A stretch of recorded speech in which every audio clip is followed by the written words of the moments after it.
This is the graph that I'll be using to teach the Tunisian color change that I use. This gets you a cleaner background than the locking the bobbins in, since it gives you a very jagged edge, and I don't seem to like that. So I'm going to show this way, and it takes a little practice, but you will get it, and your color changes on your back will look seamlessly, and you don't need to lock bobbins in. We have 17 across. I have done the 17. I'm assuming that you do know how to do the Tunisian simple stitch, and since I did my swatch and I didn't want it to curl for the purpose of this video, my second row was done using a purl so that it does not roll. I have 17 of the main color for the 2 rows. Now I'm doing my 3 of the main color, then 11 of the background. Before a color change, you're going to be using 2 vertical bars, as in you're going to be crocheting 2 together. You're going to then use one of those vertical bars and the next vertical bar to add your background color, and then you will TSS across until a stitch before your color change, and then where your color change is, and I will be explaining that. Here is, we have 2 and we needed 3, and as I said, we will do the 2 vertical bars. So we have stitch number 3 and stitch number 4 we're going to be using. We go through both of those. Then we're going to grab our background color, and we need 11 stitches. We're going to use the 4th vertical bar and the 5th vertical bar. So we're going to grab 4 and we're going to grab 5. And we're going to pull through and leave yourself a decent tail. Now, we're going to simply Tunisian stitch across, but since we used this vertical bar already once, we're going to go back and we're going to use it again. And that's going to kind of lock this string in so that we don't have to flip the bobbins in the back. I like to work over my tail and then under my tail and over my tail, because it locks it in, and when I'm done I don't have so many tails to work over. Now, since we have 11, we're going to work our way across until we have 10, because we want to go to right before the color change. We have 1, 2, 3, 4, 5, 6, 7, 8, 9, 10, and we need 11. So for that 11th one, we're going to go under the 2 vertical bars, yarn over and pull through. Then we're going to grab our next bobbin and our tail, lay it down. We're going to use that 2nd vertical bar on the left hand side. It will be your 2nd vertical bar on your right hand side if you're left-handed. We're going to go through that vertical bar and the one next to it, yarn over and pull through. Then we're going to yarn over using the 2nd vertical bar that we had already used, go over our tail.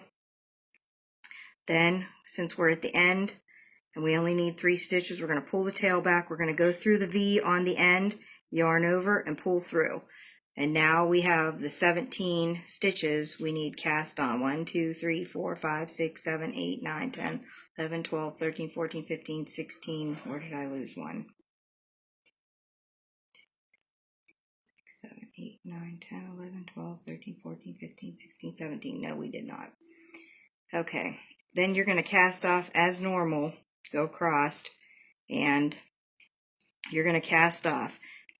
You're going to grab your bobbin before you pull through and just your working yarn and pull it tight so that that stitch is tight. You're going to grab that bobbin from behind and pull and pull and pull. Now you're going to get a gap here. That gap is unsightly, but when you pull your previous bobbin, it's going to tighten that gap up. So now we can see all 3 of our stitches. Then we're going to continue to cast off across.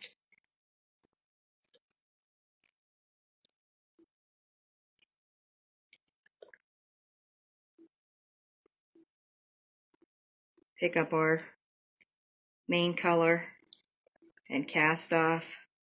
Now we have that hole again. we're just going to grab that bobbin and snug it up and cast off. Now for our next row, again, we have 3. So we're going to do our second one. For our third one, we're going to go through the 2 vertical bars. We're going to yarn over and pull through our third stitch. Then we're going to drop that bobbin. We're going to pick up our other one. We're going to go through the vertical bar on the left that we just used, and we're going to go through the vertical bar to the left of that, like we're going to crochet the 2 together again. Then we're going to pick up that previous bar that we just used, and we are going to Tunisian simple stitch all the way across until a stitch before our color change.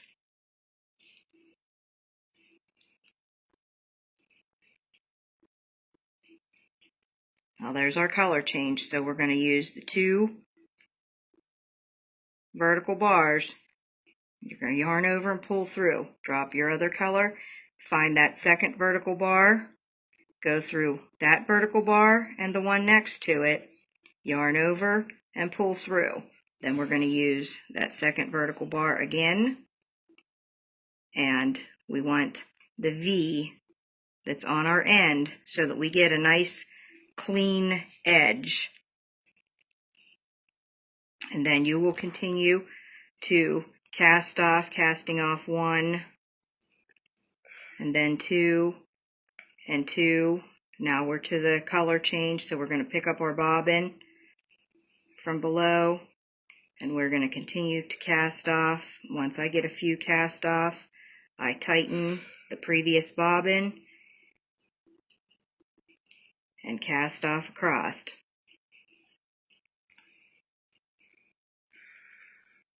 You will get into grabbing those bobbins and tightening up. It will become a second nature, like locking them in did. This will give you a nicer finished project, so when you flip your project over, this is my tail where it's not weaved in. And anytime that you pick up the color from below, this is the only time that you'll have a dotted line. But other than that, since this is only a small swatch, you're not going to be able to see how clean the back is. But from locking bobbins in, you're not going to get that weaved in jagged white edge that's wrapped all the way around. Thank you for watching, and I hope this helps you.